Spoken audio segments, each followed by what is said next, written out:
There we go. Start. So you talked about gear. You use GoPros in car? Yeah, some. Yeah. Yeah, it helps that they're small. It helps a lot. Yeah, but I think the issue here in Norway, like, is in the winter. Ah. Yeah, because it's so dark, right? Like we have like in like the winter solstice, like the 20, instead of 21st of December, we don't have a lot of hours of daylight. Yeah. So But that's why well, but you like, yeah. sorry. No. Go on.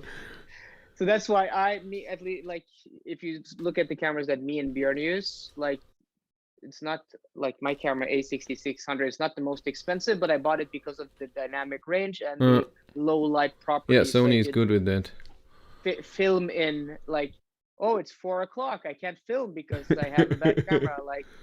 Like a GoPro wouldn't work without me having a light, right? I can use it in the summer, no problem, but in the winter it would be a real issue here. Yeah, and I don't use it as much as the main camera. Just if I need a shot from the car inside driving, that and have my main camera. So this is fine. But we're live, 31 people here. Let's greet everyone. Hello everyone, and thanks for hanging out with me today. A special edition. We have an interview here. This is Kris Rifa. Did I say that right? Even. Yeah, Kris Rifa, however you want to say it. Okay. Already unprepared here. And I have a few Guten questions. Abend, wie geht's? Hey, you know a lot of German? Ein bisschen. Oh, look at you. And we're doing a little interview here. We have the live stream going at the same time. I thought we're having some fun. EV YouTuber to EV YouTuber. Talk a bit about everything around and cars too. How are you today? Are you fine? Ich bin gut. Ich bin gut. You didn't expect that. I don't know one word in Norway, Norwegian. So I'm the wrong one. My headphone is breaking apart right now. Why is that? I never use it, of course, and then when I need it, it doesn't work. Yeah, so you probably can't hear me now if it's sorry, can't hear for a second. This thing is, I would say, 25 years old, and it's taped, but still works. Has the best sound. That's why I use it. It's fine. Sorry. Okay, we're back. We're back. This will be left in the interview. It will be the only thing left. Everything else. Yeah. Okay. I have a few questions for you, and all over the place. And I have it here on a little sheet. So, and of course, I want to take questions from the YouTube community as well. 50 people now. That's cool. That's very cool. Only 19 likes. What the hell? 19 likes with 52 people. But then I'm sure people have questions, and we just go on, and then we'll see what people say. Oh my God, it's already coming along. What's your take on Ioniq 5 overheating? Is it a real thing or just a Monday car? Was that a question for me or for you? I guess for both. Well, Björn tested the same car. We talked about this the other day. Like, because I got a lot of quote unquote hate on that video. Mm-hmm. Like the down likes, I think, was like almost 10%. Usually it's like 2 or 3 because of the overheating issue. And Björn has tested the same car. I have tested it. We have not heard anything from Hyundai. Mm. So like, if there was an issue with the actual car, I think they would have reached out and like, oh no, there's an issue with that car. You have to test this other car because that's happened before, right? Okay. So I think Hyundai are silent about the issue because there's a real issue. So you had it too when you tested the car? Yeah, I had the car first and I had the issue, and then he had the car after me. He had the same issue. And he was only getting like 60 kilowatts of power. He measured it because I don't, do any like instrument testing, but he has the OBD device and he had the same issue. And the readout was like, after charging, going on the motorway, only 60 kilowatts of power. That's like 1/3, like that's like 100 horsepower. So So very really, similar really to fast. Leaf, to the new Yeah, Leaf, seems so. even though it should have liquid cooling and everything. Yeah, I don't know why there's an issue, but there is an issue. So yeah. I only tested the car. Hyundai didn't want to give me a car, so I only tested it from a dealership, and I only did my 130 kilometers an hour range test in the summer at 12 degrees and extreme rain. And I only got to 230 kilometers of range. I had a consumption over 300 watt-hours per kilometer on that day. Yeah. It was horrible conditions, not the worst. But yeah, people gave me shit about that as well. How can you drive in such horrible weather? yeah, it's like, why dare you drive when it's not 25 degrees? And who drives when it's raining? Like, then you take the train, right? Yeah, that's true. No, so interesting. Like, I also did the range test, and so it's funny, and like I like to poke at some of my viewers who DM me, because like when they took delivery of the Ioniq 5 this summer, people were DMing me like, oh, look at the low consumption in the Ioniq 5, and I'm like, okay, so what's your average speed? And they're like, I don't know. And I'm like, how can I judge, like, is this a lot or is this a lot? Like, you have to have a reference, right? And so when I did the motorway test, I got high consumption. I did the same test today in the Tesla Model Y long range, same temperature, same conditions, and much lower consumption in the Tesla Model Y. That's true. So I had the same thing. So it's not. And I get it that it's not the most important thing, and you can see it at the car. You look at the Ioniq 5 and you look like, okay, sure, it's a box. Yeah, it's a box. It's a cool design, and they're gonna sell a lot, and it's charging amazing, hopefully. Yeah, no, I like the car. Like, I have it with me personally. The seats don't fit my body style very well. Really? The lumbar support was like poking me in the back. Yeah. I didn't remember. I don't know. I didn't find the seats comfortable. Okay. Maybe I'm strange. My body is weird. I don't know. We're all different, right? Yeah, I can't even remember. At some car, something was poking me in the back the whole time. I don't know if it was the Ioniq 5 or Model Y. Can't remember. Yeah. Could be a totally different car. I don't get. Yeah. So sorry. Yeah. Sorry. No. Just continue. I could talk about seats forever. This is an important part of your videos, the seats. But like I have a lot of emphasis on seat comfort, road noise, suspension. Not the traditional things. Like, I talk about range and consumption also. Like, I don't care too much about consumption, because like real world range is more important. Like, you can have a big battery, and I don't know, like the test I did today with the Model Y, right?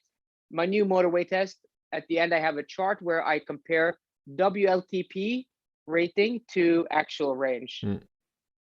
And to me, that's more important, like the discrepancy. So I think the Model Y was like 68% of WLTP, which is not very good. I mean, the Ioniq 5 was even worse, but my e-tron GT is like 80%, right? So. But what speeds were you doing on the highway? I'm doing measured speed is between 110 and 112 kilometers an hour. What? That's okay. Yeah. So that, like, your speedometer speed, that's closer to 120, right? Okay. Cool. Yeah, it's not WLTP range is not normal drive, but it all depends. Everybody's driving different. I see it myself, so I drive most of the time just to work. So that means country road with 110, which GPS speed is then 107, and then a bit of city at 50. But still, it's higher. I never get to WLTP range in my ID3, never. No.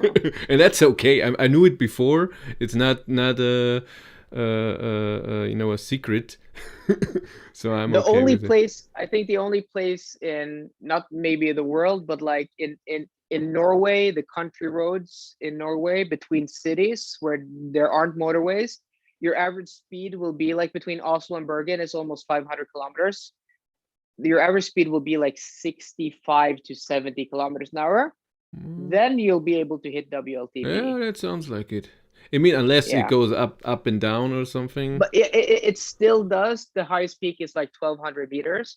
But still, I'm able to, between Oslo and Bergen, which I do a lot, I'm able to get very close to WLTP Cool. with most cars. Cool. For me, it's always the long range test at 90 that usually gets me over WLTP, and but it's not about WLTP. It's more about if you do low speeds, this is your range, and then I do the usual highway in Germany or a lot of countries in Europe, 130. This is your range. Then that's my thing.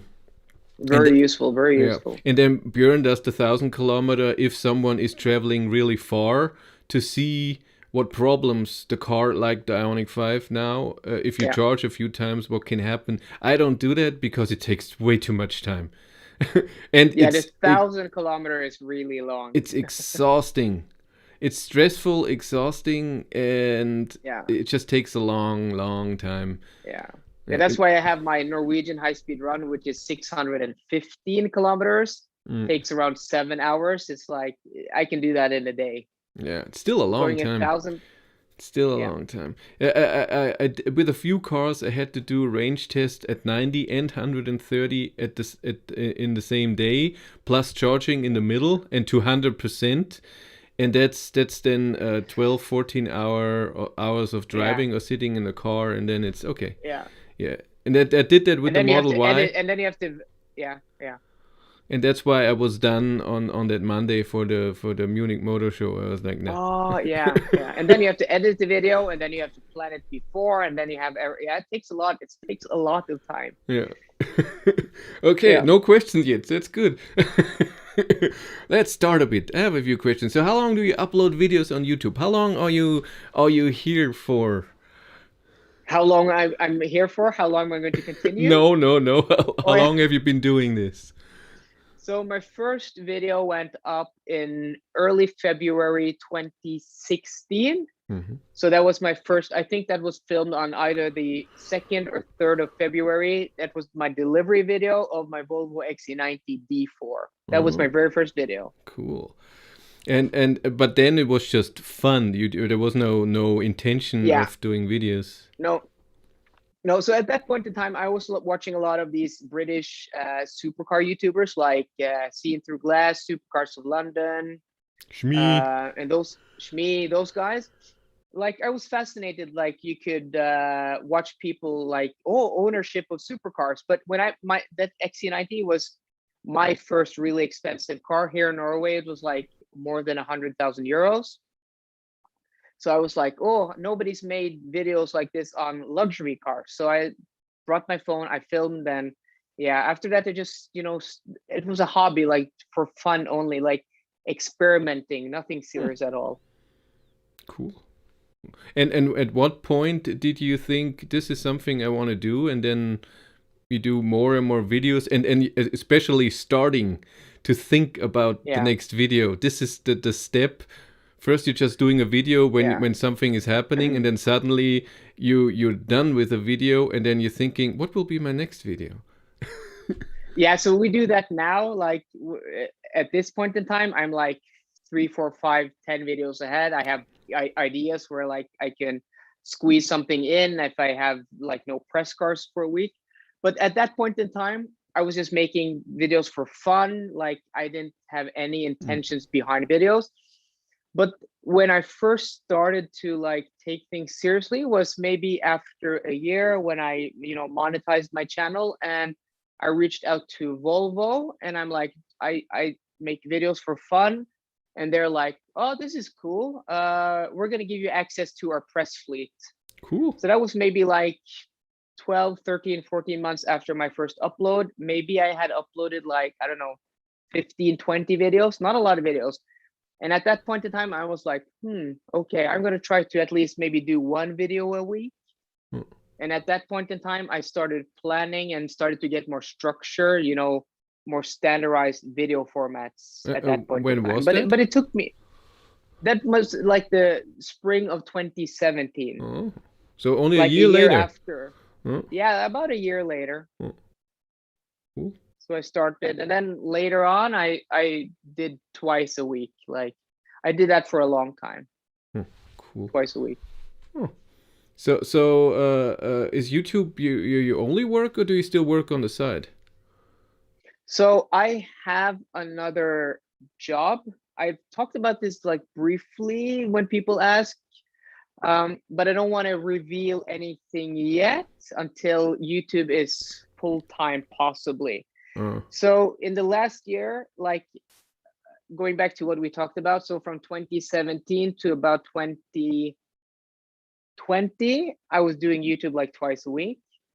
And then I had a break when my daughter was born, or like a year after my daughter was born. I had a break for maybe one year, almost 1.5 years. I didn't do almost any YouTube. And then I started again last summer. And then like the past year, I've been doing it like full time. Like when people ask me like, do you do YouTube full time? And I'm like, define full time. And they're like, is it your only income? I'm like, no, but I do more hours than a full-time job into YouTube in a week. So like, it's how you define it. So I work like with my job and YouTube, I probably work like between 60 and 80 hours a week. Oh my God. I don't do that. Or maybe like, no. It's kind of extreme. It's kind of extreme, but yeah, it's been paying off like the past year. I've seen growth. So like I look at the YouTube thing like if you're going to get a education, right? You go to school, I don't know, 3 years, 5 years, or maybe 7 years without getting paid, right? The same thing with YouTube. I've been doing YouTube for, if we take away like my year break, probably 3 years without really making any serious money, right? I don't make serious money now, but I'm getting to the point where I can start to support myself and with YouTube income. You can see where it's going. You can see that's a possibility there. That's the nice thing. Yeah, it's been starting to stabilize for me, and it's been growing, and I've started to get sponsors, and that's really cool to get sponsors. You already have sponsors? Yeah. Can we know who? Yeah, sure. I have them on my video. So I have my sponsors that I have. I'm going to work with for a long time now. It's a company called BKK Bilkraft, provider of lightning and fast charging here in Norway. One of the biggest providers. So I have. I'm going to work with them for at least 6 months now. Cool. And then one of my new sponsor deals is with a company called Saptek, which is a Norwegian producer of home chargers. So that's just 12 months. Like I'm going to be a brand ambassador for 12 months. So those are the two major ones I have. And I have, done smaller sponsorships with like Autodoc and with Wallbox, Spanish home charging company. I've also done things with locally a company called Mitt Deck Hotel, like a tire hotel, and they do also a small like paint repairs and stuff like that. So yeah, but I've been quite aggressive. Like I have a background in sales. I've been doing sales for 15, 16, 17 years. So I look at this YouTube thing. You have to, like, as a business, if you're going to take it seriously and you want to have it as your only job, I think you have to look at it as a business. So I don't know, I haven't been aggressive towards getting sponsors, but I've tried to be strategic because I only want sponsors who are adding something to my channel. Of course.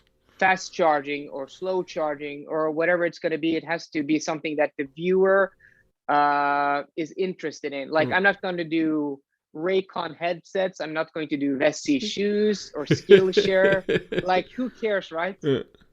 And what is the sponsorship look like? So do you have to do something for them, or is it just the icon in the beginning of a video or something? Yeah, so I've been very vocal. Like at this point in time, and probably we get like emails every day, almost like people wanting to work. You don't? Oh, okay. No, I get emails every day now from companies. Like, I don't know how, probably 70 or 80% of it is not serious. Like, it's only mass emails. But I get too. You get this also. So, but I do get like maybe I get a serious request, maybe like once a week or once every other week. But I say no to most because most of them are like, they want only a single video. I've been very vocal about like, I don't want to do single videos. I can spend my time elsewhere. Like maybe in my work, my proper work, I can get the same income, right? So I've said to like these companies, like, I want to do long-term collaborations. Like I want to do 6 months or 12 months. So that's what I have now. I have kind of free to do whatever I want as long as I promote the brand. And I do it in my own way. So I don't do anything from a script. I've done one ad for a script, but I don't do scripts anymore because I find it so artificial. Like a lot of YouTubers I watch, who I've been watching for 10 years, who I really look up to, even when they do like, I don't know, Vessi shoes or Raycon headsets, I'm like, oh, you're just reading from a script. It's I don't like it. So, So, but the sponsorship means that every, I don't know, every month you do a video about the product, or do you mention it? No, so like with BKK Bilkraft, I've rebranded so I used to do a video called Range Efficiency and Charging Test. I changed that video now to my motorway range test, and instead of starting where I started before, I start at the BKK chargers. And then I mentioned like, this video is sponsored by BKK Bilkraft, and then I show the app, which is really cool. Like, I genuinely like the app because you get like a charging curve, you get everything in real time. It's really cool. So I talked about this, and I'm like, you can download the app in the description box, Android, or like, this is how I promote their product. And then in return, they like pay me a fixed amount every month. And it's a little bit up to me just to like mention it when I want to mention it. But it's a real good product in my opinion. So that helps. To start with it. Oh, I'm frozen. Oh, why am I frozen? Sorry. My camera here is not showing anything. What's going on? No, so most companies I've been working with, like, we have a really good dialogue. Also Saptech, they're like, we want you just to do your thing. Like usually it's companies who like my content already, and I pitch them like, I can do this and this. And usually when I give them like structured ways to work, they're like, no, we just want you to do your thing. And I'm like, okay. So that's the best. Yes. Yeah, it's much more organic, right? In my opinion. So that Volvo, what was it, XC90? Yeah, XC90 was diesel. And what made you switch to go electric when it wasn't electric before? Yeah, so it's just like, I live in Norway. 70% of new cars sold here last year were electric. Last month were electric. 70% of all new cars sold last month. Yeah, so it's like inevitable. Like everybody you speak to is like, it's just this question of when people are going to transition into electric. So I had an Audi A4 1.4 TFSI at the point in time, and I like the cost of that was a lease. So the lease cost, the gas cost, the toll roads, insurance was the same amount as monthly as getting an Audi e-tron 55. Wow. And I think the price of that A4 was like maybe 50,000 euros, and the e-tron was like 85,000 almost. So you could get much more car for the same price. It's like a no-brainer, right? At least here in Norway. Yeah, I don't know. My OBS froze, but the stream is still going on. That's fine then. Yeah, people can just see me, cannot see me move, but they don't need to see me move. Anyways, they know how I look like. I can see you move. So. Well, it's a different camera. That's why. Yeah, it's fine. It works. We have 78 people here. Only 50 likes. What the hell? It can't be possible. Okay, next question is about Norway. What you just said. Everybody in the world, when they watch videos of people in Norway, they think, "Oh my God, this is electric heaven." Is that true? Yeah. Is it electric heaven? You've been to other countries? Yeah, like it's weird because we kind of live in this bubble where you get used to all of the EVs, and it's first when you start to travel outside of Norway. Like I was just in Germany, right? Or here's a fun story. Like when I took delivery of my e-tron GT last month, I took it down to Munich.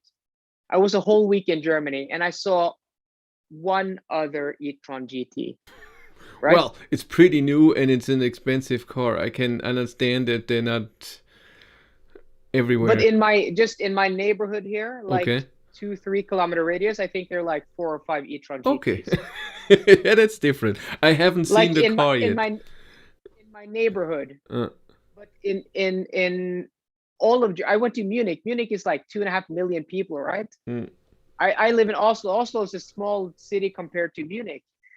So it's in my street also, like 500 meters, there are like I think 8 or 10 big e-trons. Wow. And maybe like 10 Teslas. So yeah, we have a lot of EVs here, and it's apparent when you travel outside of Norway that the world isn't electric. It's only Norway. Well, now I'm back. Woo! I did it. Okay, awesome. I turned the camera off and on. That should work. Does it? Huh? Yeah. I'm back. So as I said, like last year, more than 50% of all new cars sold were electric. Wow. Last month, 70%. Last year, 2020, the best-selling car period, not best-selling EV, not best-selling period was Audi e-tron. Really? Yes. Huh.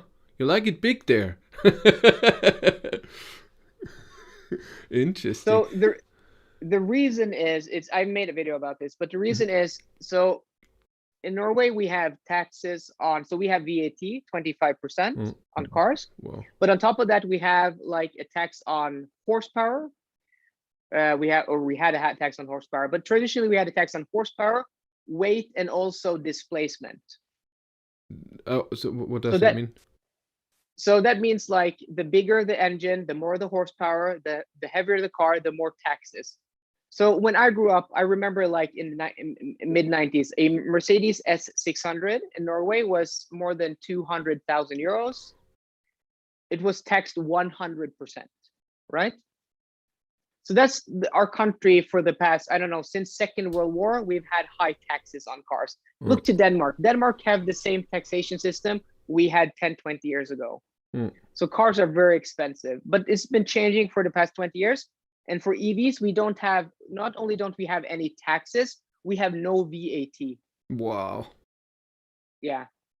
That's amazing. So this is why I could buy, an Audi e-tron GT in Germany, because I can export it. I get 19% VAT back, and then I can import it into Norway, no VAT. Wow. Makes sense. It's like almost buying a car at 20% discount from you. Yeah, it makes sense. Yeah. Yeah, so this is why, like, take, for example, how much is an XC90 diesel in Germany? Do you know how much that is? I have no idea. It's probably maybe 60,000 euros, I'm guessing. Okay, yeah. And how much is an e-tron 55? 70, 80,000 maybe? Yeah. Yeah, in Norway, it's the opposite. In Norway, an Audi, XC90 is probably 100,000 euros. And then the e-tron 55 starts at like 70,000. Germany. So that's why we buy so many EVs, because in our market, EVs are cheap. We had in Germany. We had the biggest percentage of EVs yet last month. It was 17%. But that is amazing. 17 is a lot. That's a lot of EVs. And the Germany. more EVs sold than diesel cars. Wow. I know that. Really? But amazing. I talk to subscribers all the time, and they tell me when they are in Germany, and I noticed that too. When you drive, you rarely see an EV. You see EVs because I notice them, I know them. So when I go to work, I see 2 e-golfs. That's all I see in 26 kilometers. And Yeah. and the cars I see are Zoes or i3s, but and then the number of Model 3s is getting bigger, but I rarely see bigger cars. Interesting. It's just Here it's almost opposite. Like in rush hour traffic here in Oslo, you'll see like I drove here last week. I sent a film to my friend Kyle from Out of Spec Reviews, and I'm not kidding. Like in the 30 cars around me, 25 of them were EVs. It's insane. It's cool. There's so many EVs here, but now it's like normal. That's why, like, I went to, like, I was in Hamburg this weekend, and some Germans spoke to me. They were like, "Oh, Tesla, cool." Like in Norway, we don't think of Tesla. Tesla is like it's like, I don't know. It's like a Ford Focus, right? Like a Golf here. Yeah, but even a Golf is nice, right? A Golf, I like Golf, but yeah. So yeah, it's the same. It's like a Golf. Yeah, in Germany, Golf. You cannot drive 200 meters without seeing a Golf here. It's not possible. Yeah. It's really not possible. Okay, let's go on. That was something with your regarding your channel. How much did it impact your channel when you made videos with YouTube? You must seen exponential growth then, because being with him in the video, and he has now 250,000 subscribers. So of course people are like, who is this? And then I don't know if he had a link in the description, and then I'm sure that with Björn, you mean? Mm-hmm. Yeah. No, so we did our first collab about a year ago, maybe September or October last year. Yeah, I saw big growth when his video went live. Yeah, I can imagine that. Yeah, so it really gave me a boost. I don't know, it's at the same time I started making EV content. So I have, like, last month I had bigger growth than like ever. So it's like I got a boost and I've stayed mostly at the same level, like increasing from there. So probably it gave me a lot of, like, at the point I was like, oh, this is giving me a lot of boost, but also afterwards I've had the same growth. So I'm not sure if it's because I'm making EV content or it's because the collabs with Björn. But of course, when you do a collab with another YouTuber, I always see spikes. Yeah, of course. It helps. Yeah, too, of course it helps. The interchangeable thing. So are you in regular contact with him, or is it just he calls you up, I have an idea for a thing, are you up for it, and that's it? No, we like on and off speak regularly, but he's also so busy all the time. So I can be like, so Björn, we should do a collab. And he's like, yeah, we should most definitely do a collab. And it's like a month later, we're like, oh, yeah, we have time now. So it's all because of scheduling. Like this interview, we initially was going to do this 3 weeks ago, me and you, this interview. Yeah. This is just how the YouTube space works. So, but yeah, we speak on and off, but he's usually also very busy. But sometimes we can like talk for an hour, maybe. Like I saw him last week when I picked up the Model Y that he was testing. So we like stood there like half an hour. We could just talk EVs for hours. Is he that different off camera? No, he's basically the same. Like he's greeting you the same way. The same person. Yeah. He's like, what's up? No, what's his intro? He's like, what does he usually say? He says, yo, what's up, brother? Yo, what's up? Yeah, yo, what's up? Yeah. So he's like, yo, what's up? No, he's like Björn on camera is the same person off camera. It's so uncanny. Cute. Are there any other YouTubers, so EV YouTubers in Norway that do English videos, or it's just you and Björn? I don't think there's like another guy who has a Polestar 2 I've been watching. I don't remember his name, but he's like, he does it on a hobby basis, so it's like on and off. He does a few videos. Search Polestar 2. I don't remember his name, but he has a Polestar too. He does some videos here in Norway. But other than that, sorry. like, Sorry. it's like it's only like at this scale, I think it's only me and Björn who actually do YouTube content on cars in Norway, period. Back in the day, many years ago, I watched, I don't know his first name, but Winter Larsen. You know him? He had a few videos with Björn, and then he had an own channel. He had a Model S, then a Model X. And he made extremely funny videos by himself. I loved his videos, but then he suddenly stopped. Yeah, I'm not familiar with this. Jürgen Winter Larsen, I think. Okay. Was Jürgen Winter Larsen. And I think he stopped. It was for 2 years he didn't upload any videos. But before he uploaded every month or so, and they were extremely funny. A lot with a drone, and he had a cabin somewhere in Norway in the snow, and then he showed how the Model X is driving there and stuff. Yeah, I know this is the problem. This is the not the problem, but the challenge with YouTube is like a lot of us, we watch big YouTubers, and it's like everybody gets the impression it's like, oh, you can just do YouTube for a year and then you'll grow, and then you can like, it takes a lot of time. And usually when people blow up, they've been doing YouTube for a long time. How long have you been doing YouTube, Kris? Well, it's two different things. I had a different channel that's still online, but I don't do anything with it, where I play guitar. Yeah.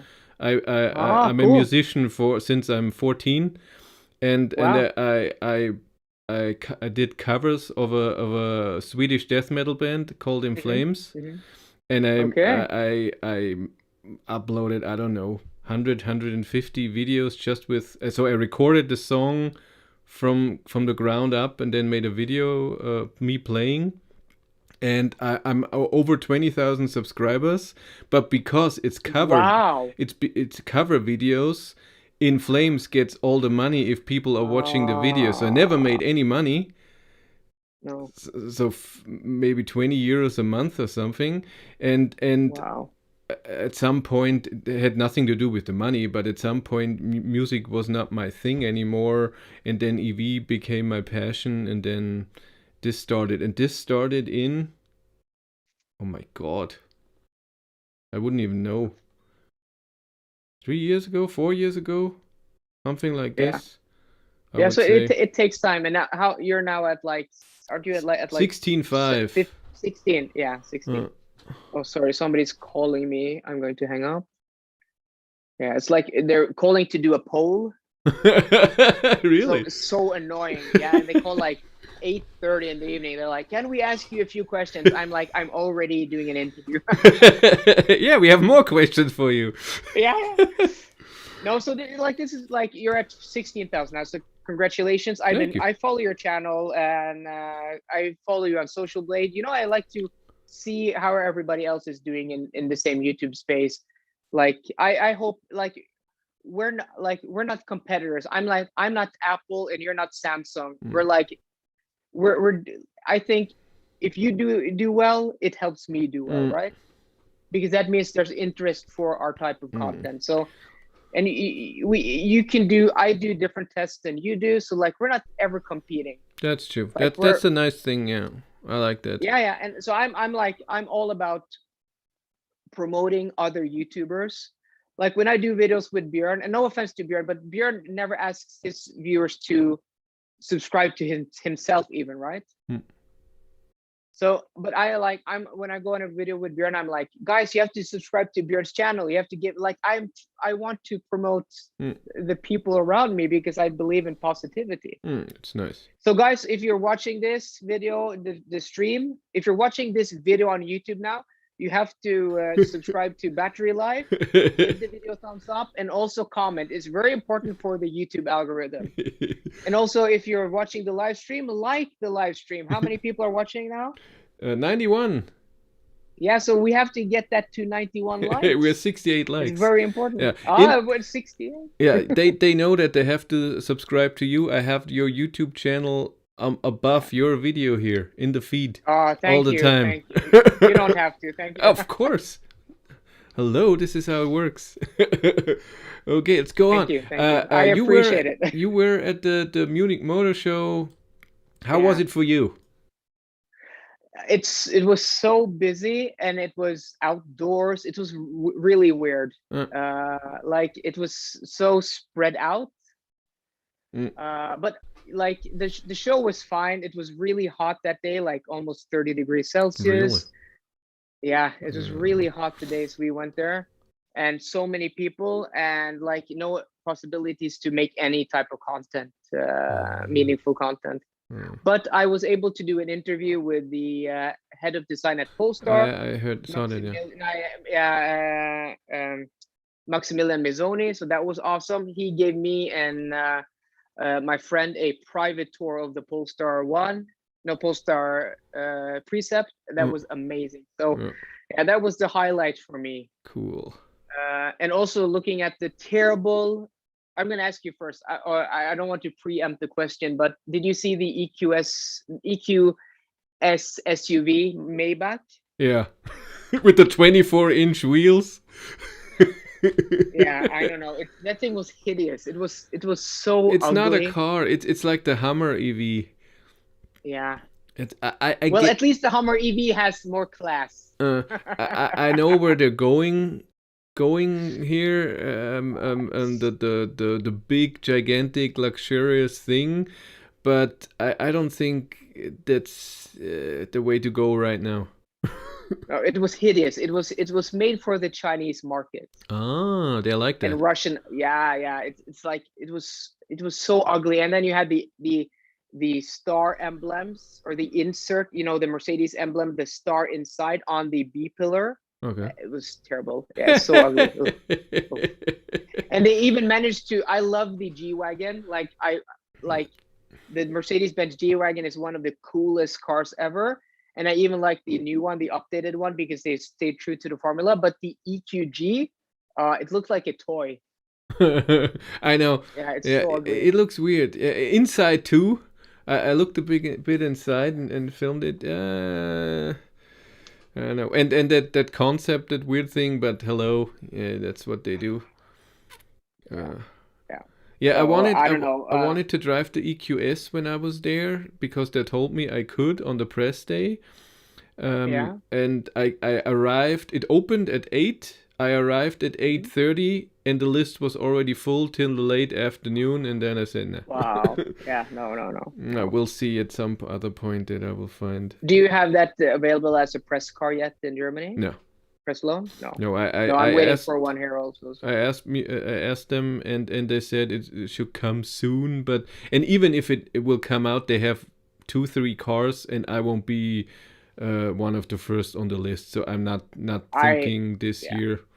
So next year, maybe in March. Yeah. Yeah. Also, Audi doesn't like me.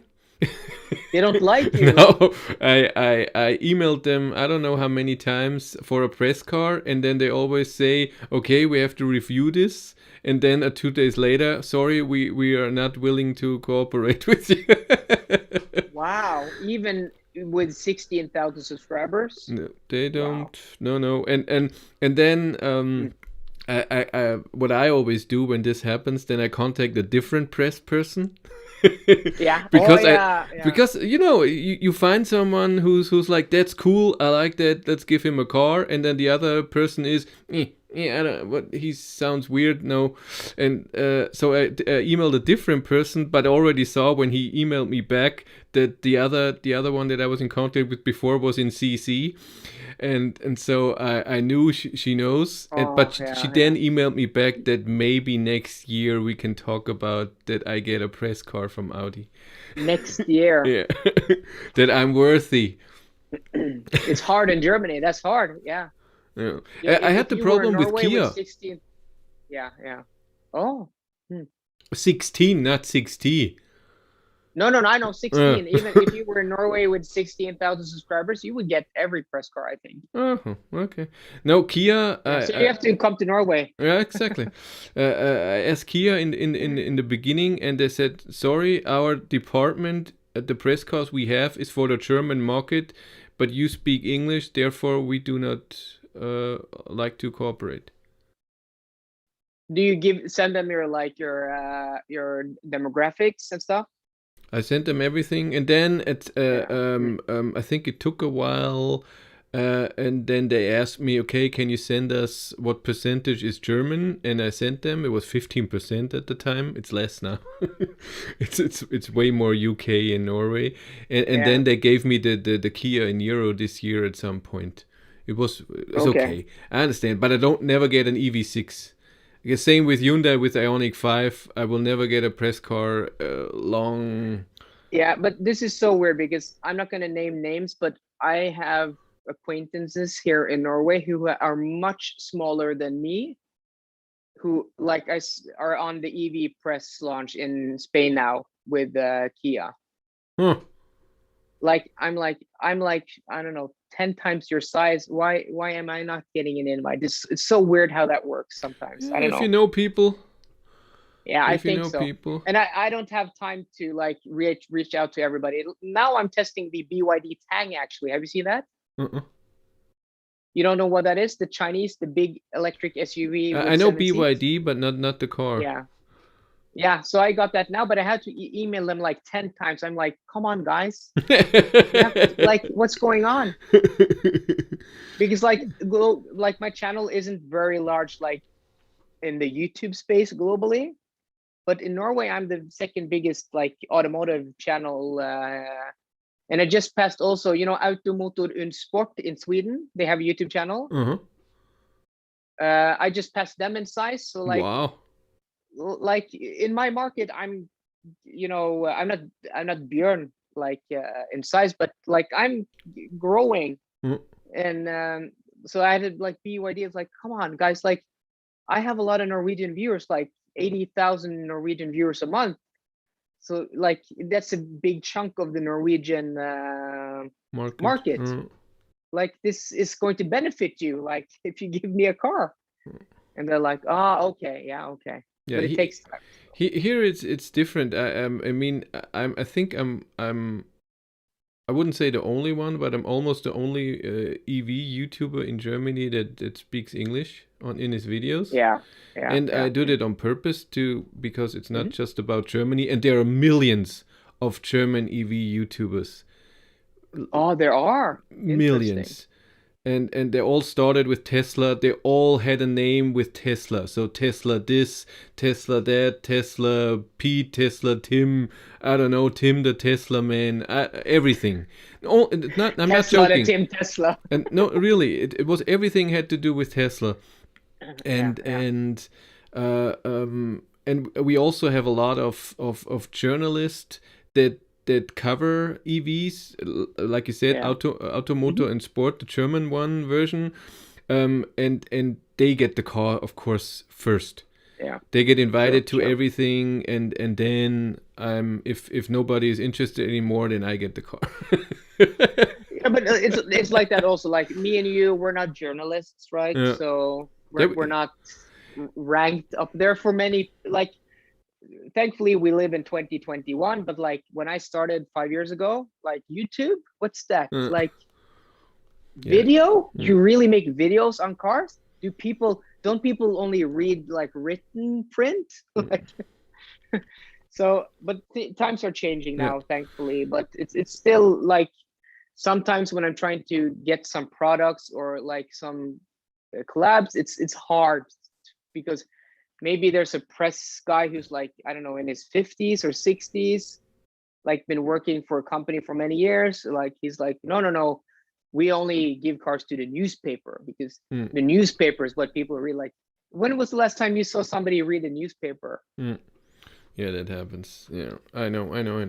And it's changing a bit, but it will take time, and that's okay. And what the car makers don't get slowly a bit is that, yes, journalists get a lot of views, but the thing what they do is get attention to the car, but then the people are like, that looks like an interesting car. Do I want that? And then you and me, Björn, and the others come into play and show them, okay, the car can drive this, the car has these kinds of seats, and this is a problem, this is great. I like it because of that. I don't like it because of this. And then people say, I do agree or do not agree. It's not the point, but we can mention it. Okay, this is something that's happening. And then people say, I want this car or I don't want this car. And I think they underestimating that. Yeah. Like, and also like what me, you, Björn, and also like, we're not a lot of people doing this around the world, but what we do is we do proper real world testing where we document everything, right? No journalists, because they work, you know, in the old way where you review a car, but they're not spending like, I don't know, 10 hours, 14 hours behind the wheel doing range tests. Like one of the biggest newspapers in Norway, probably the biggest one, they get a lot of viewers, and then they rank the EVs and they're like, oh, this was the range we got. And this is printed like, this is probably a newspaper that 50% of the population reads. Wow. Like online, and they're like, oh, we got this range, and I'm reading, I'm like, you did 90 kilometers of a range test, and I'm like, that's not a big, you have to drive further. That's such a small data set that won't give you any reliable range. Like the shortest one I do is like 233 kilometers, and I'm like if I could do this further, it would be better. But that's why I do that one, and I do a different one, and I do a different one, so you get all the different angles.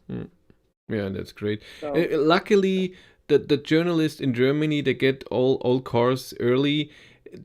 They know what they're there for. So they're not saying, okay, this car has this range. They say, the manufacturers say, this is the range that you can achieve.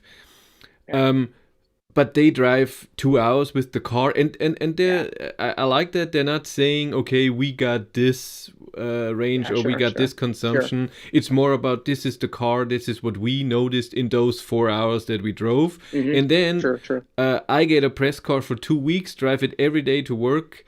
I get a feeling for the car, I get a feeling for the infotainment system, what can be annoying after 2 weeks.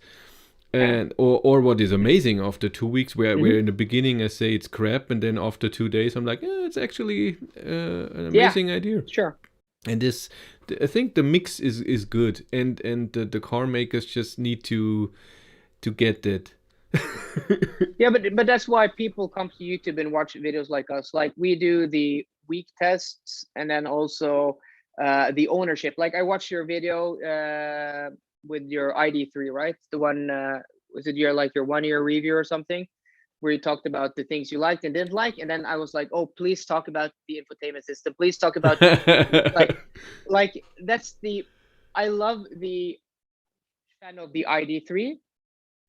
I like the way it drives like comfort and sound insulation, and I like that the ID3 has a simple and cheap interior because it fits that car. But what ruins the ID cars is the infotainment system. Like if it had a better infotainment, that would be the perfect car. See, and this is why I love this, because I'm disappointed that the infotainment system hasn't evolved as much as I would have wanted it, and I made a video about that. But I'm okay with it, because in my real life use, I drive to work, drive home, and then sometimes I drive somewhere. So yes, Tesla is 10 times better with the infotainment system, what it can do, and all the features. That's amazing, but most of them I don't use. So for me, it's okay. But it's amazing that, for example, for you, it's totally different. And then people can listen to both of us and then make their own decision. Okay. But the thing is, yes, we give an opinion, but we're just showing how it is. Volkswagen did not pay me, and then I say it's the greatest infotainment system ever made. I say how it is, how I think it is, and the people should make their own decision. And I love when people come to me and tell me, I bought a car because of your video. Yeah. That's the best feeling in the world. That's like, then you feel like you really helped somebody, right? Exactly. So because we were the same. We were both, do I want this car? Do I want this car? What could be the best car? And then if you see something and you're like, he showed me everything that I needed to know. This is the car I want. I will try it. That's awesome. Yeah. And this is like, I often get not often, but sometimes I get comments on my video like, oh, this is not objective, and I'm like, no, this is subjective. Like, this video is my opinion. Like, I'm like, this video is about this car and this is my opinion. It's not like it's not supposed to be objective. That's the thing, because like I value some things differently than you. Exactly. Björn values things differently. Everybody values things differently.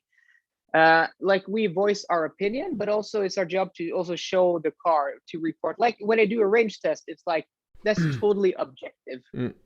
But when I do a review, that's subjective. Yeah, and people know that. It's not like I say this is a shit car. No. I say what I like and don't like, but Yeah. this is, of course, could be totally different to you, and that's okay. I just for me, it's more important to say, okay, when you turn on the Ioniq 5 and you don't have the seatbelt on, it will beep 6 times. If you like that or not, that's your decision. I hate it. It beeps when you turn on the ignition, when you put the seatbelt on, when you open the trunk. If you have the ignition on, you step out of the car, it goes beep. Exactly. Yeah.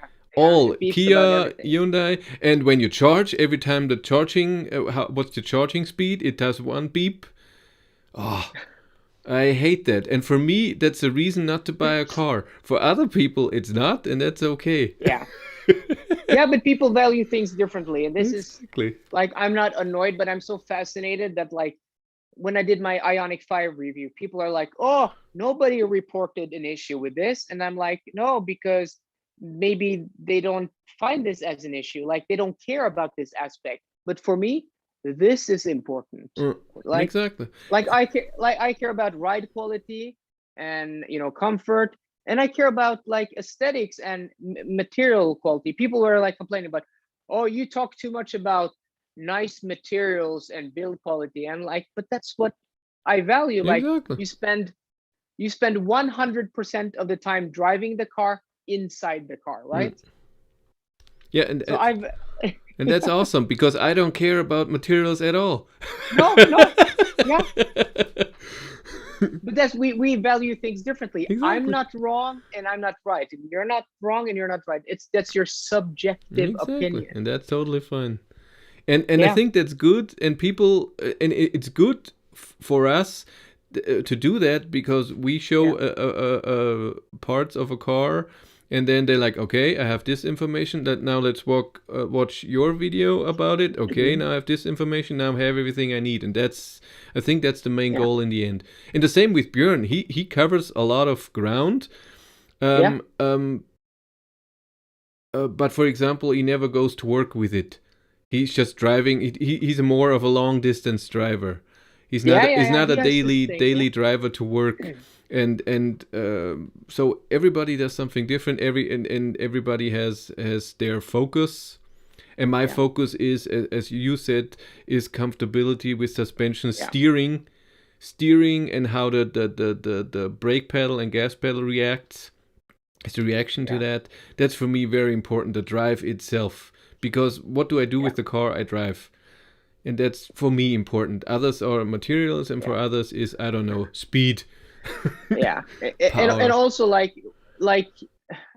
talking about car journalists, like I want to emphasize this, because there's a real difference between what we do and traditional car journalists, because I also like to hop into the cars again. I've been reviewing to like revisit something to see, okay, is this really an issue now after I've driven so many other cars, or is this as good? Like, I had the week with almost a week now with a Model Y, and then I hopped into the Polestar 2 again.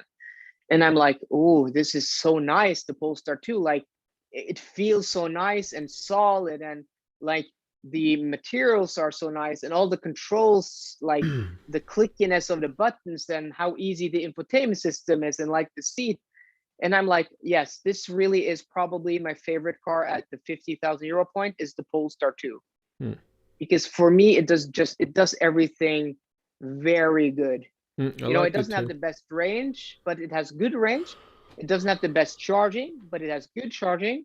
It has the best infotainment system. It's not the most comfortable, but it's very comfortable. But it's also very fast, and it handles, like, it's the balance. Like Balance for is me at important, least. yeah. And did you drive Yeah. both performance and non-performance? Yeah, I don't like the performance. It's too stiff.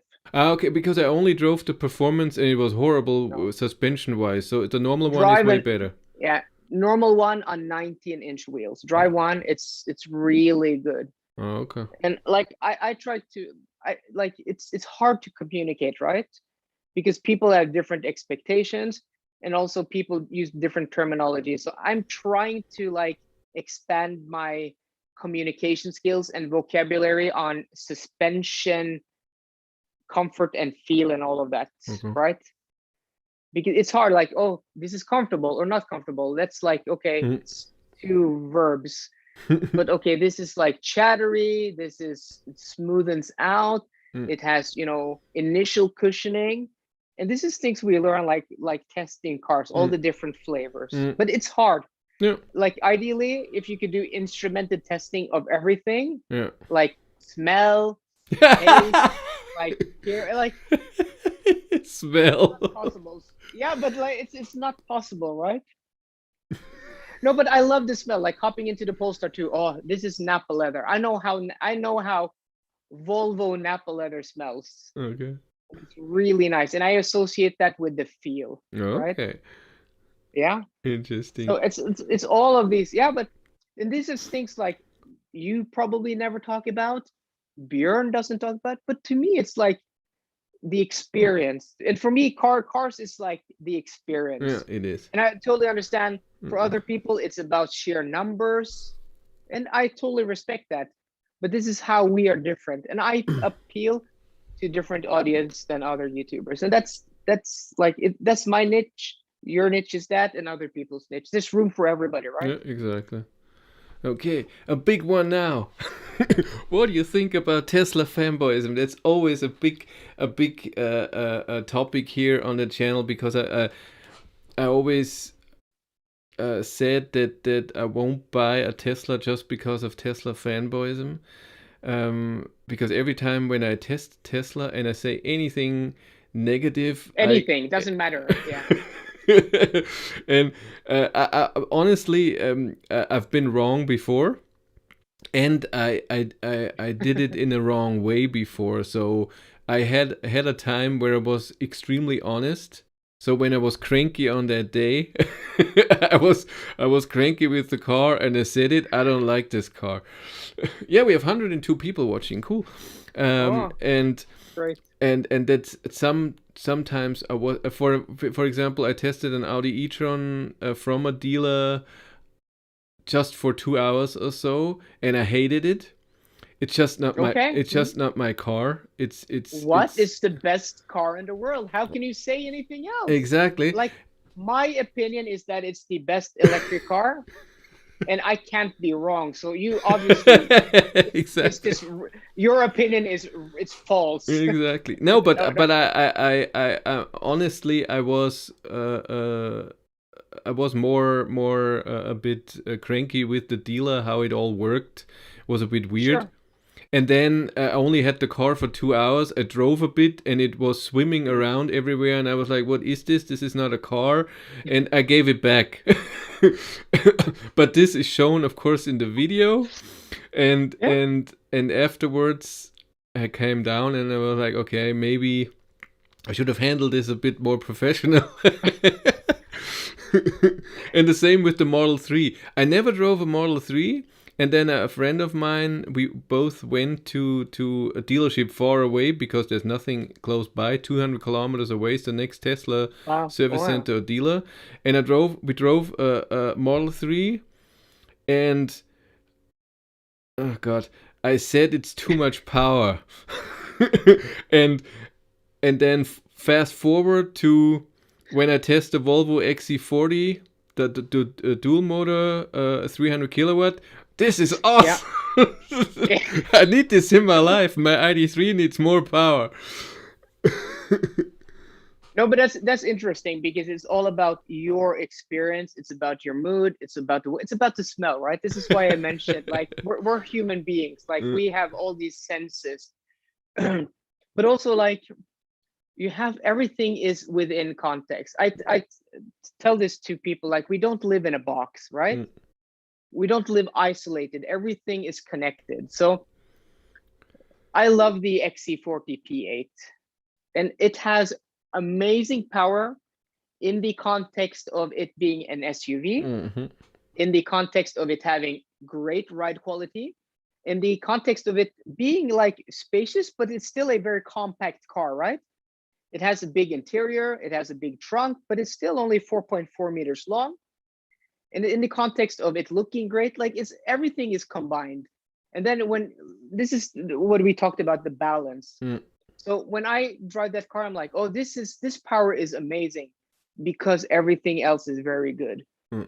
Like, but, and also like it Model 3, traditionally, they are better now than they were at launch.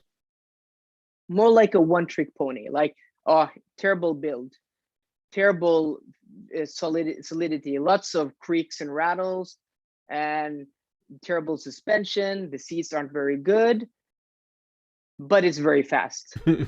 Like that, then it doesn't matter, right? It's not that important.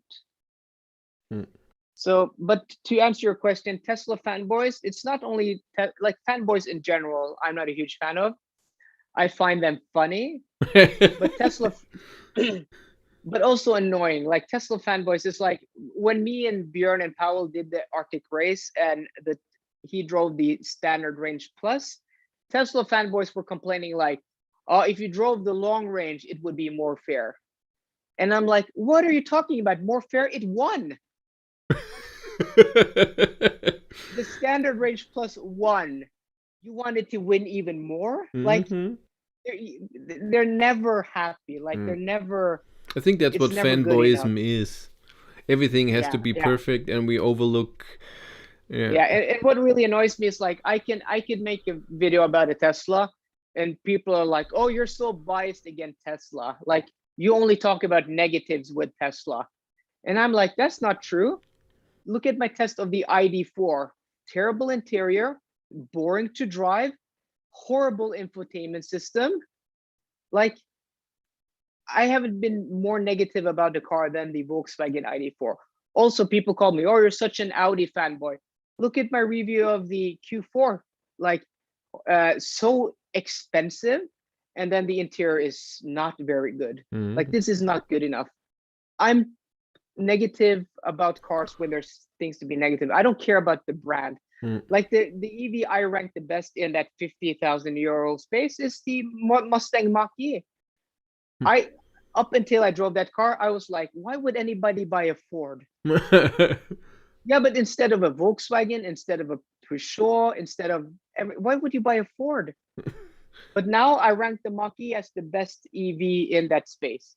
I don't care about the brand. So this is what the fanboy glasses, they first see the brand, and then they see the products like far down the line.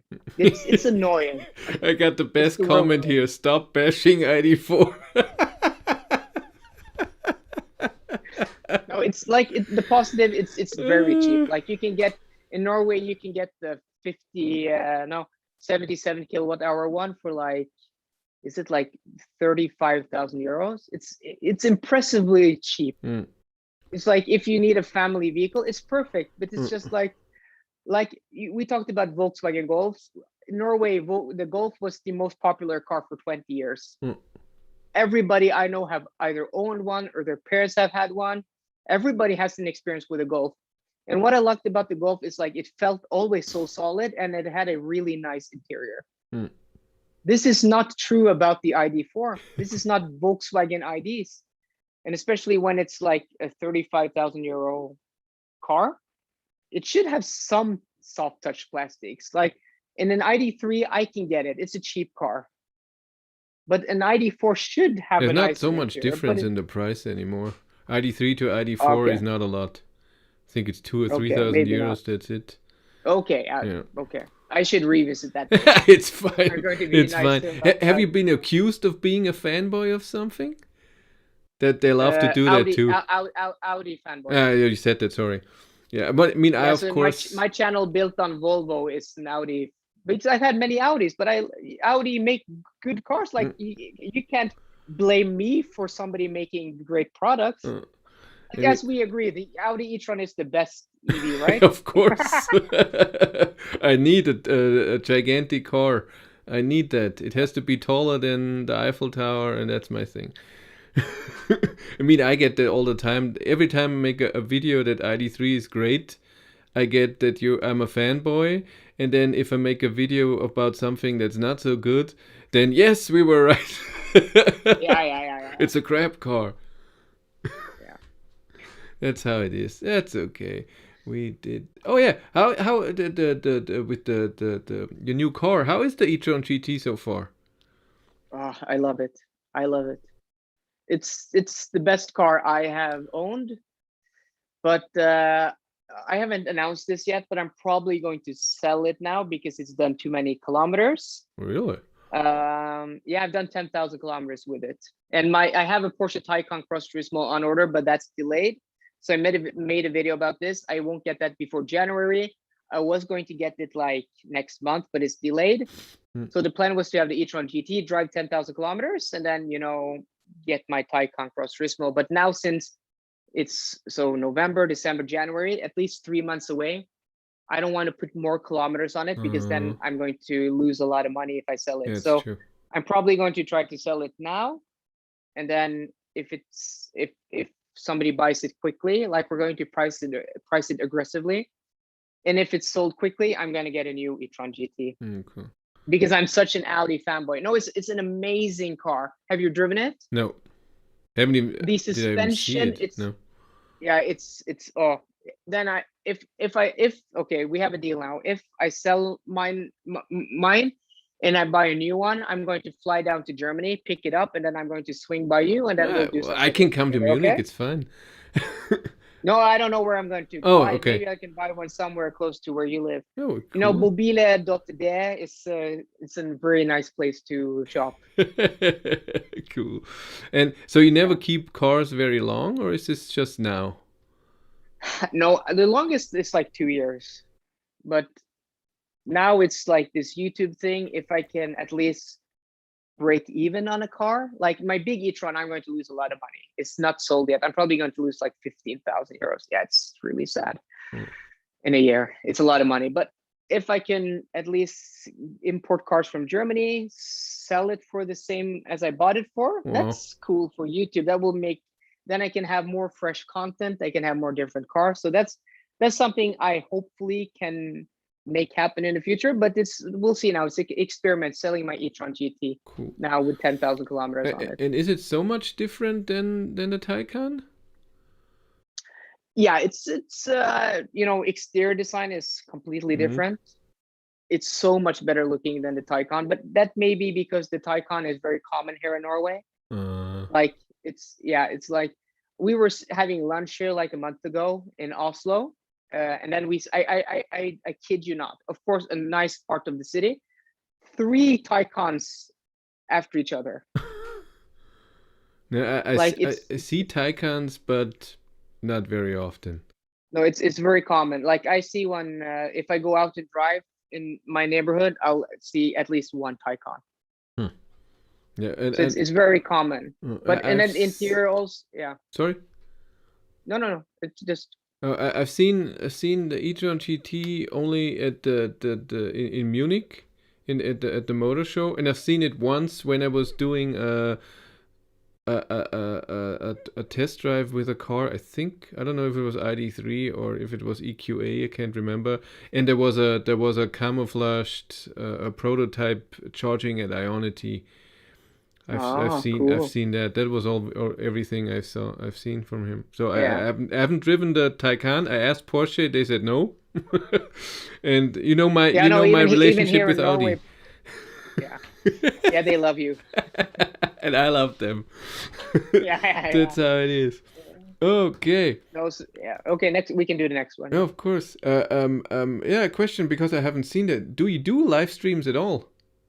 No. No. Why not? I don't know. It's too much. I can't do everything. Like I make enough videos as it is. I tried doing a Norwegian channel, I haven't made a video there for 3 months. Yeah, I have enough with my main channel and work. So as I said, I already do work in YouTube like 60 to 80 hours a week. I don't have time to do live streams. I think it's the opposite. Live stream is the easiest there is. Yeah, but it's another thing to do. Like That's true. That's true. But it's really what I like about it is not today because I'm more concentrated on you and not on the chat.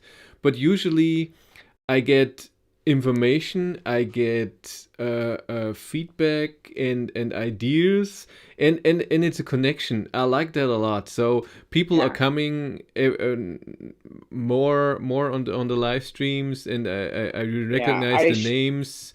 I don't know. It gives the whole YouTube thing. It takes away the distance. When you make a video, you edit it. Yes, of course you're not playing in front of the camera. You're not, oh my god, this is me. And then at home you're like, ugh. So it's not. But it's a distance. You talk to a camera and that's it. And then suddenly when you do a live stream, you say something and then you get a response. And I think I don't want to do it all the time, so I don't do live. I'm not Björn where every test has to be a live stream, and I'm sure he does it. Sorry, he does this because of money. Because I don't understand how he's able to do it. Because but this is the reason. Like when I do a test, I like my alone time, like listening to music or to podcast. I don't have enough energy to. Like if I was doing that, I couldn't do like the rest of the working. I couldn't pump out the amount of videos. I don't have the stamina to do all of this. Yeah. Yeah, But I totally get it. But yeah, but I should probably think about. I've been thinking about doing maybe like an hour a month, maybe every other week. It's just a different connection. But I really want to do a podcast. Maybe I can do a podcast with a live stream. That would be cool. That's a great idea. Yeah. That's a great idea. So I'll probably do it when YouTube is full time. Maybe in a year. Maybe when, like, if I hit like 100,000 subscribers, it's like a huge milestone. If I can do that, then it's like okay, I can like do a lot of things that I want to do, like live stream, podcast, and stuff like that. So do you do everything yourself with the videos, or do you have someone who helps? No. Okay. Everything. Yeah, we all do that, eh? Yeah. But my goal is to do like if I could have somebody edit, it would make I could have more time, like filming. I could pump out more videos. How many videos do you do a week? I do one live stream on Sunday, and if I don't have a press car, 1 to 2 videos on top of that. That's it. Yeah. That's it. You? I pump out like somewhere in between 4 to 7 videos a week. Wow, that's a lot. Yeah. That's so. But I'm not like it's physically not possible for me to do. I can do 7, or like the most I did was like I don't know 10 or 11 in a row, like 11 days. Wow. But then you have to plan it out, and then you have to have a break. It's not enough time in the day to do all of these videos. But I could do that if I had somebody editing. Like before we had this live stream, I set like maybe 45 minutes editing, and I probably have 2 more hours I have to edit after we're done here. And I also have to eat dinner. I haven't done that yet. So like we have to cram all of this into a working week. So if I had somebody editing, I could make even better quality videos. I could spend more time setting up shots and stuff like that. So for me, it's the opposite. I would love someone who films me, so I get different shots. It's not always the same. Yeah, of course, film and editing, like that's yeah. And I when I do live streams when I'm driving, it's of course always the same view, the same as Björn, because I use my phone. It's simple. And I want to read the chat, so I have to have it in front of me, and then people don't see me and don't see the car inside. But I've seen a German YouTuber doing multiple camera live streaming in the car, and it looked awesome and very interesting, but it's just so much work, and I mean, you need a special laptop, you need more sources of camera, and the laptop has Sure. to do everything. And with the phone, it's Yeah. just so easy. You put the phone there, press start, Yeah. and No, this is what I'm like when I say 100,000 subscribers. That's of course just like an arbitrary number. It's like a goal, like a milestone. And the reason is like when you hit that number, you should, if you do everything correctly and you have, good audience retention and quality videos, you should have a decent income, right? mm, That's my point. And when you have this income, you can pour it back into the channel. Like when I got paid for the sponsorship here last month, the sponsor, I poured all of that. I spent all of that money going to Germany, to Munich. mm. Like, like, yes, I do have income, but I pour that right into the channel so I can make even cooler and more Mm, interesting content. yeah. So I understand, like, oh, I would love to do like all of these different shots, but it costs money. It costs time, which in turn costs money. Mm, So yeah. yeah. So, about your videos, when they're released, do you read comments so a lot, or is we just fly over them and like, okay, this, No, no, this? no. I read all comments and I try to answer like depending on like the upload schedule. I try to answer as many comments as possible within like the first hour or two. Okay. But you don't visit, so you don't have the YouTube Studio app, and then every time when there's a comment, you get a Yeah, message, and then you look and answer it. yeah, You, yeah. I do that. I sit like that all the time. yeah, that I think is the most work if you do that. Yeah, but I try. I like like in my opinion, the people, early viewers who comment early, um, I try to engage as much as possible with them, like give them something back for supporting the channel. Mm, So that's why I try to like within the first, if I'm sitting at home, I'll spend the first hour just like answering as good as possible cool. comments. Oh. And how do you So deal the with the? only Sorry, no, it's only? fine. No, the only time I don't like if I'm not answering comments like within the first hours of publishing is because I'm out filming, Mm, right? yeah. So how do you deal with the negative comments? And I don't mean the car when it's this is, and I don't mean when they insult you. I mean Yeah. this is just spam or whatever, block and gone. But if they say you did something wrong, how do you deal with that? No, it of course it depends on my mood. And sometimes I can be a little bit harsh, but like it's never from a bad place. Like um I try to be as humble as possible, but it's not always easy. So I've started with the commenting guidelines. So I have two rules. Like again, the comment section is like people come to YouTube and they think it's like a democracy, it's like free speech. It's not. And I got a comment like, because I don't want to censor anything, but I have two rules: no personal attacks on me or my friends, and no spreading of false information. Mm, Like like typical, if a Tesla person comes and like, oh, I could drive 1,000 kilometers with a Tesla in this test, but that's just false. mm. You'll get a warning, and if you continue, you get a 14-day ban. Ooh. Yeah. So I've done this with one commenter. He got a 14-day ban because he kept like personal attacks. Ah, Other than that, like everything will. I don't want to censor. I yeah. really don't No, want to no, censor. But if no, people are idiots, no. but also I also try to inform people. And I don't like using the word educate because it sounds like I'm like this all knowing being. But Mhm. I do like my education. I studied to be a car mechanic. I didn't follow through because I went on a different working path. But so I have a few years of formal education. Mm. But it also I worked as a sales and purchasing manager in a company where we did car tuning. We had a car workshop, wheels and tires. So I have like in-depth knowledge of cars. And this isn't something I talk too much about, but I do have a few years education and also background. So it annoys me, like when I did the video that dropped yesterday, where I talk about the Model Y having the steering rack being too fast. And people are like, oh, it's not unstable at speed. It's direct. I'm like, yeah, but I'm not talking about that. Like steering ratio is not the same as steering feel.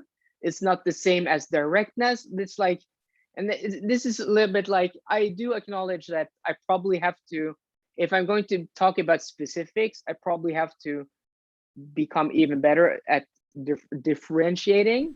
Yeah. But it's really annoying. Like people are like, they think they know, they have this knowledge, and it's so apparent when they comment. It's like, you don't know, you don't have the level of knowledge you think you have.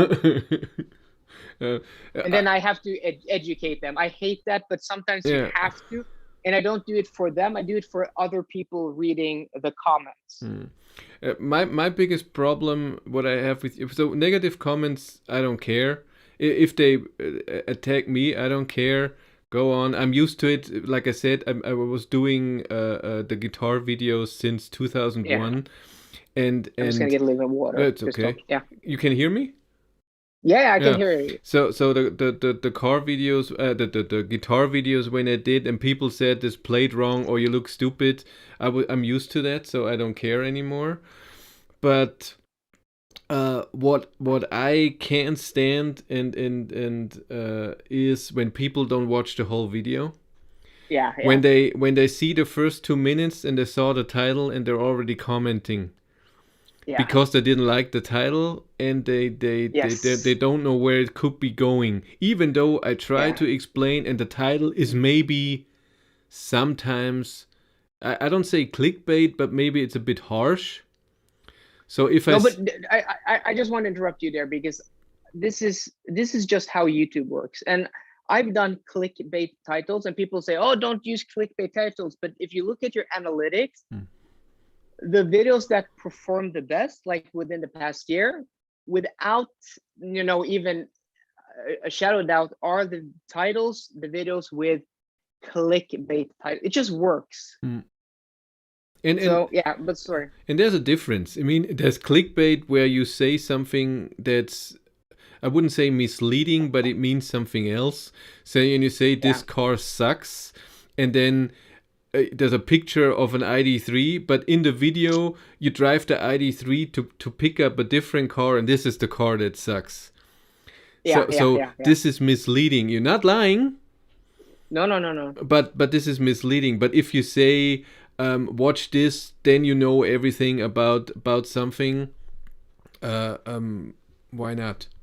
I mean, one of my big videos was my ID3 died.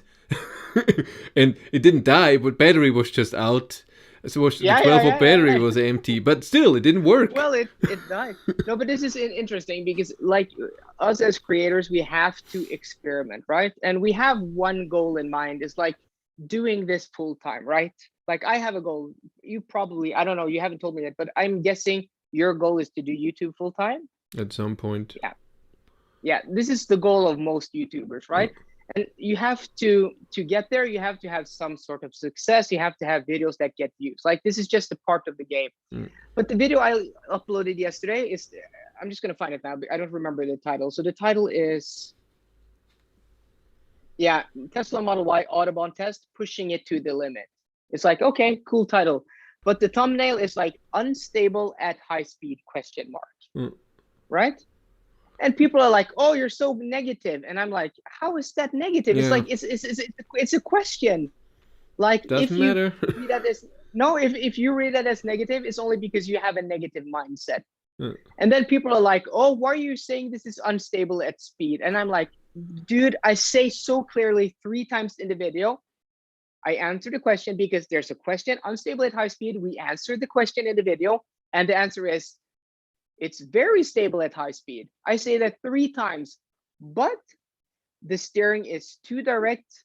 So small inputs means a lot of movement. Oh my God. So you can't relax, like going 200, 220 kilometers an hour. You can't relax driving this car fast. No. That's the conclusion. And then people are like, oh, why are you saying this is unstable at high speed? And I'm like, I'm not saying it's unstable. watch the freaking video, please. This, it's like you can see how riled up I'm getting. No, this is annoying. It's annoying. It's annoying. Now we can more of interest. Do you have other hobbies or interests, or are you full with this? Other hobbies, so cars mainly. I grew up with cars. I always wanted to be like a car designer when I was a kid, but I couldn't draw. So but I also I wanted to also work with cars at some. I have worked with cars. We talked about this. But other interests, I'm very interested in watches. Is a huge hobby of mine. So keen viewers are always commenting the different watches I have. It's kind of cool. It's like Easter eggs, and then those comments I always try to yes, or give them something back. I do that also on other automotive YouTube channels where I know they're interested in watches. I will comment oh, that's this watch with this reference number. Cute. So I'm huge into watches, kind of into fashion also. People comment I have some brands that I have a few jackets from. People will comment this. I find this very cool, but it's not things I talk about on video because this is more part of my personality. And I'm also huge into architecture and also cities. I love cities and city planning. So yeah. Cute. This is combining traveling through Europe, Munich. I love Munich. Really? Such a it's a really cool city. Have you been to Dresden? No, but I'm probably. I said yesterday which is the German city I can go to next? So I want to do these huge road trips to make content to show the world that you can travel to Italy or to Spain with EVs, but also experiencing these different places is amazing. But also a guy who works at my local grocery store, he's from Hamburg. So I asked him last week, I'm so where in Germany are you from? He said Hamburg. He's oh, cool.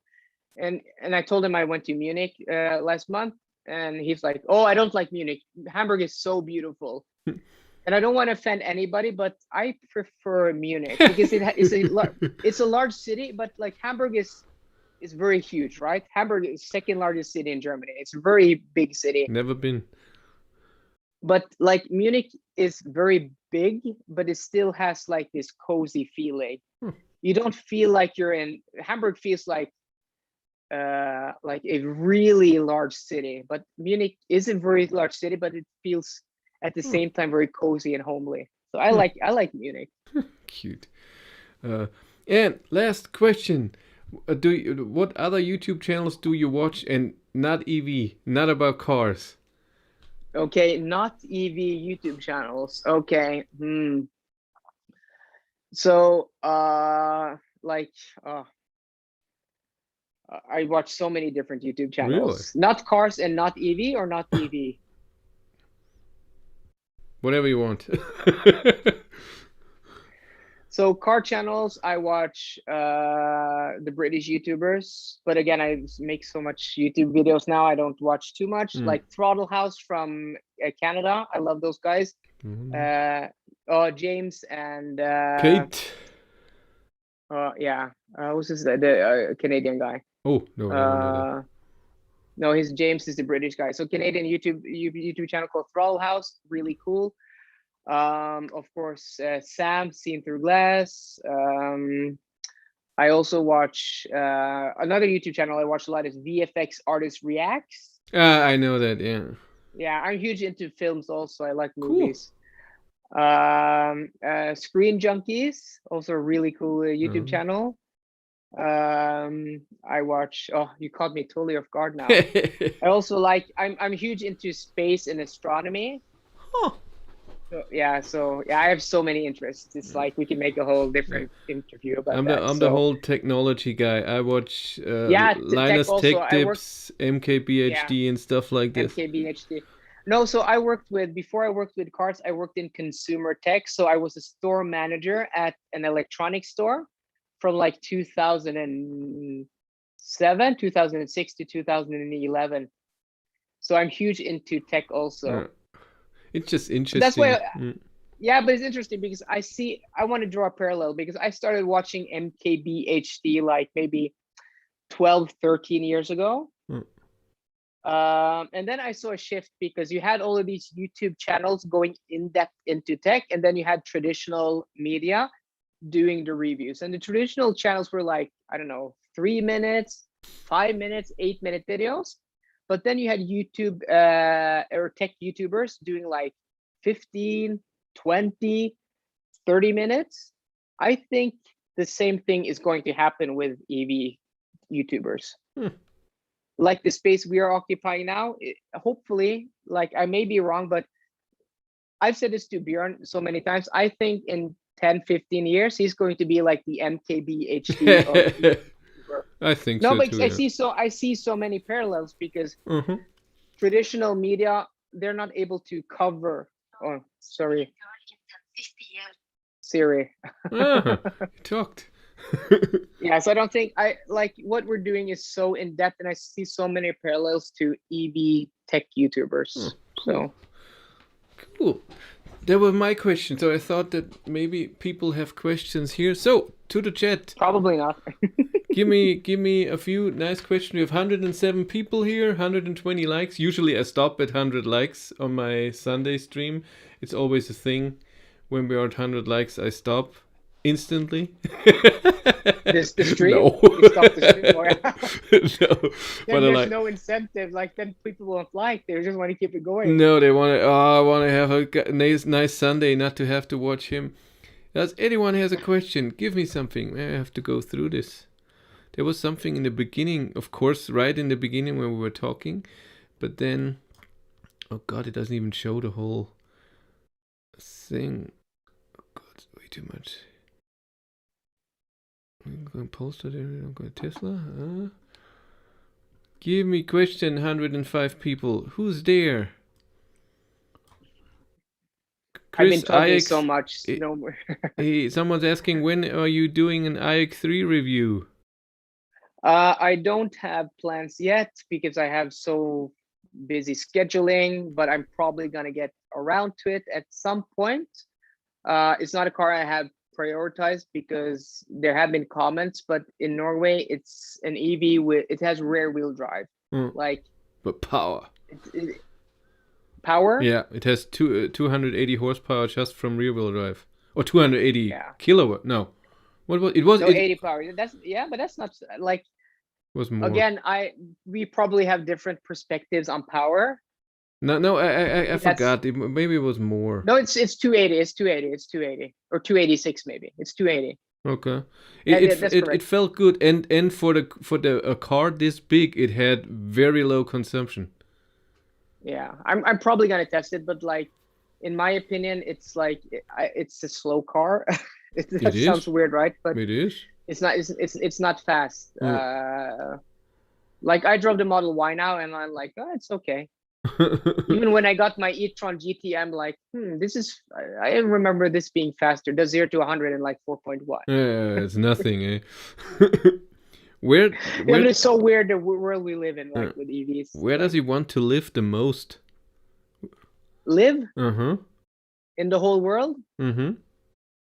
Oh, I don't know. I was actually thinking about it would be cool living in Germany for a while with the Autobahn and the manufacturers being close by. But again, I live in Norway, so like EV content, it's like kind of the mecca. Yeah. And you if it's not, yes, German car makers maybe, but everything else you get earlier than we do. Yeah, and also we have the charging network. We have also the fact that we have winters where you can do, like, I can test a car throughout the whole year and do different tests with the same cars. It's pretty That's cool. True. And also, like, yesterday I drove from Hamburg to Oslo, like south of Hamburg, like half an hour outside of Hamburg. Took like 12 hours with charging. So it's like the continent of Europe is still so close. I can go to Italy, like Genoa, in 2 days. Well, for me it's 7 hours or so. It's a good thing to be more south. Sure. How do you motivate? Still, like, sorry. Go on. No. Like, even though like Europe is small, right? In that sense, we can everything is close. Like you're close to Italy, I'm close to Sweden or Denmark, Finland. Like we even border to Russia in Norway. So. Have you also been invited to the Cupra Born media drive in Spain? No, when is this? That was in the beginning of October. Then no. 2 weeks later was the next for the next people, and then in the end of October they invited me, but I had to take 2 days off work and I didn't want to fly to Spain. Oh, maybe I'll ask. They've been changing the press people here, so maybe I'll ask them. But I'm going to next week. I'm going to the mach-e GT launch in Croatia. That's nice. Oh yeah, yeah. I like the. I don't want to say a fan because that makes me sound like biased, but I like the mach-e and like the GT. Yesterday. I was like, maybe I'm gonna get one. Like it's a really cool EV. I haven't driven one. Ford doesn't reply to my press car things. Maybe I shouldn't move to Germany then. No, it's just me. How do you motivate yourself to get through those weeks where the energy levels dip or work life becomes more challenging? Yeah, so I have one goal in mind, and that is to I live in an apartment now, so I have on-street parking. Like a lot of European cities, Oslo is very expensive. I live in a part of Oslo that is like also very expensive. So my one huge motivation is to buy a house with my own parking, so I can do filming on my property. I can charge, I can do more YouTube content. So that's my big motivator, like getting a house within a year or 2 or 3 is like, that gets me through everything. I'm like, I'm going to get a house, but I have to work hard. So that's my single biggest motivation is buying a house. Cool. Well, when do you start reviewing charging network? It's about time to start shaming them. Why? Okay. Well, where? Like in Norway, we have a very good. Like, here's your review. It's awesome in Norway. Genau. Thanks, guys. I watch your channels. Do you think Tesla can keep being the leading car maker in EVs for EVs? Well, I don't think they are the leading car maker. Do you? Oh yeah, like in sales, like they are leading, of course. I think that's what he means. Is that the question? In sales? I think that's what I don't know. Means. It's like,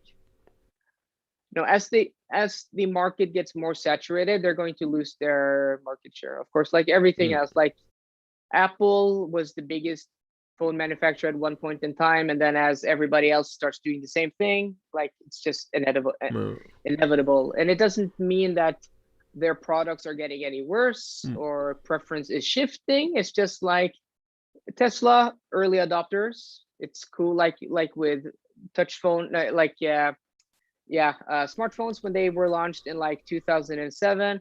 Only the geekiest people had them, and then now everybody has one, right? So. Oh, that's a good one. What is the worst EV in your mind? Oh, the worst. I have to think hard. E-tron. E-tron. No, worst. Worst is so harsh. I don't know. It's probably the EVs I haven't driven, like the ones that don't even interest me. Like, I don't know. E-up maybe. I don't know. It was fun. It was my first press car.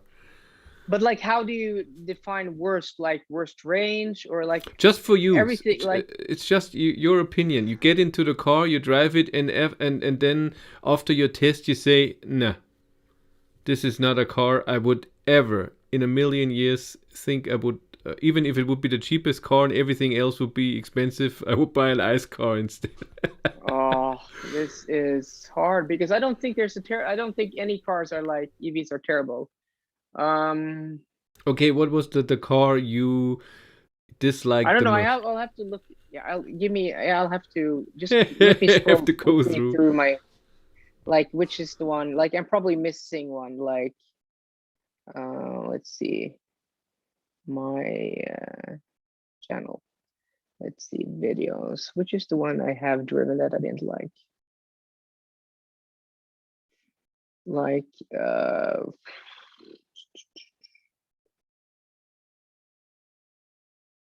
you normally I don't even ask for press cars when I'm not interested. Like, yeah, I did that too. Last year I did every car, and now I also do that. no, like I don't know.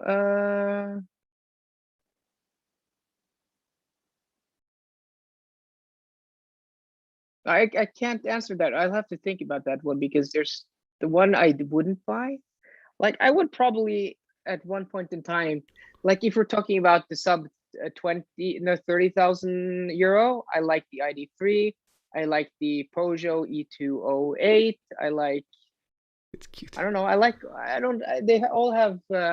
No, I can't answer that one. I don't know. I don't have a single worst one. Sorry. It's for me. It's also not about worst.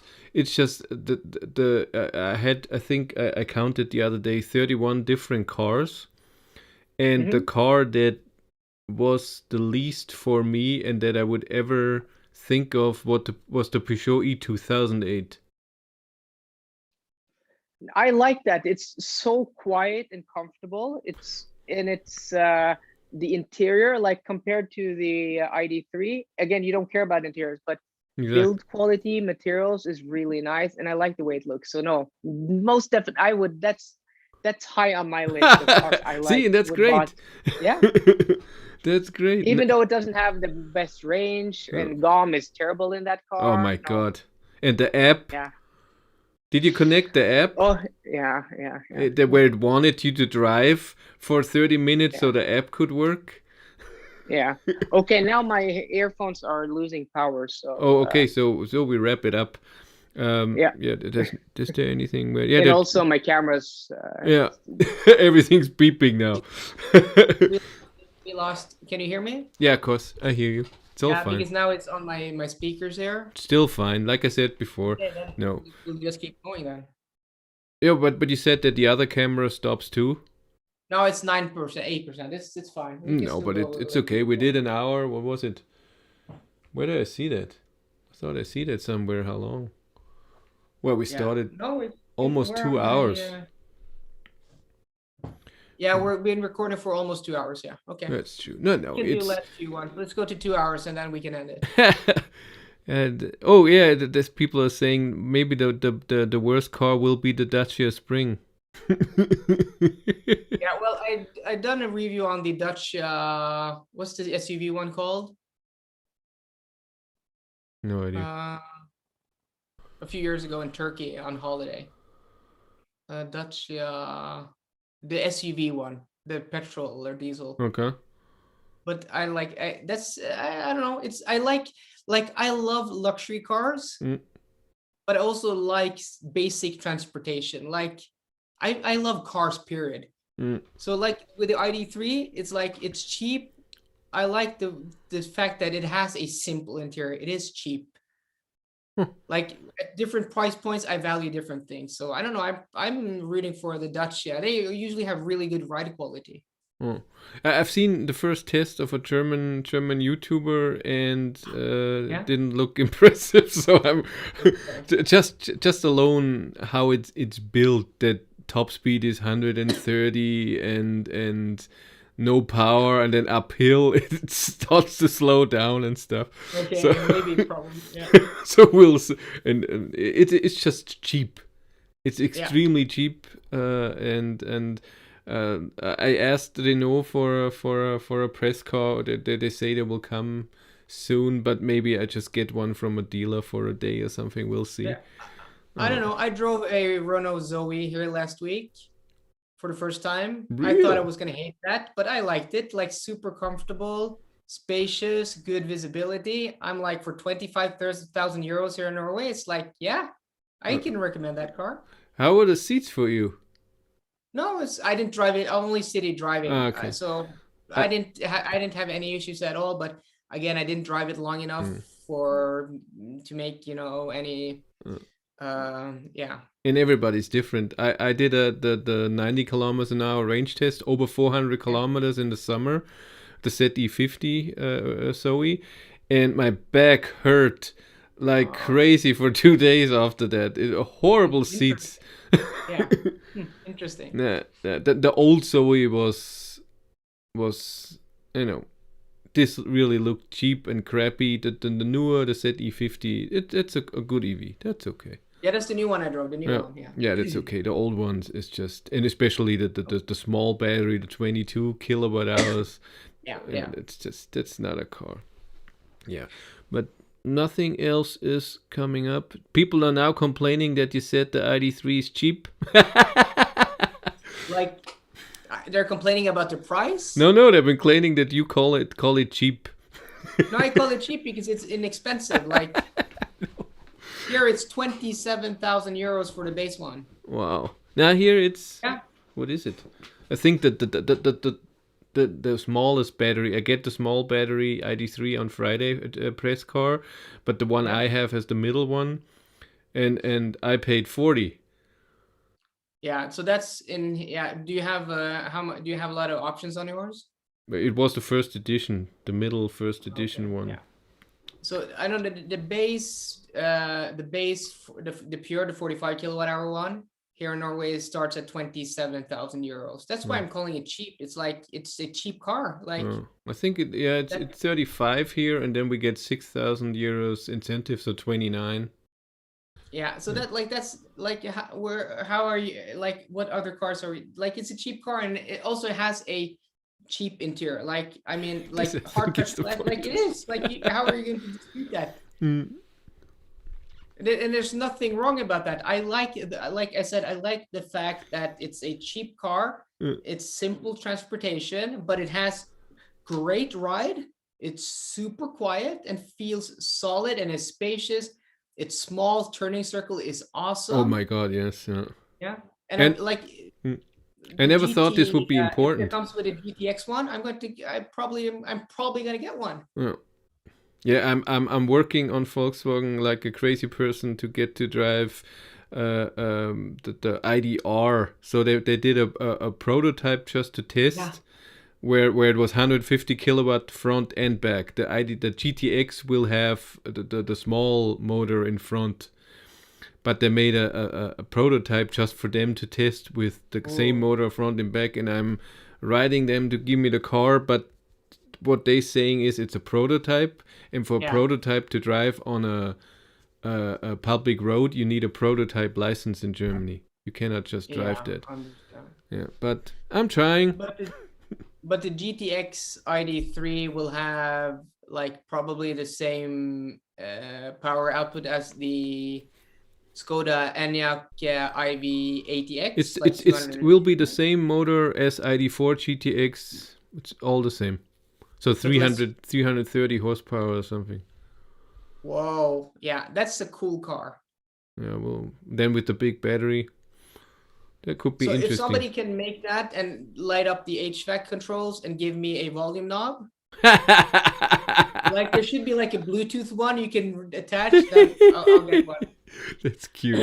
No, I'm like, the only thing I don't like about the ID4, now I remembered it, I suppressed it, is the touch capacitive buttons on the steering wheel. I'm not a fan. Yeah, a lot of people hate that. I don't care.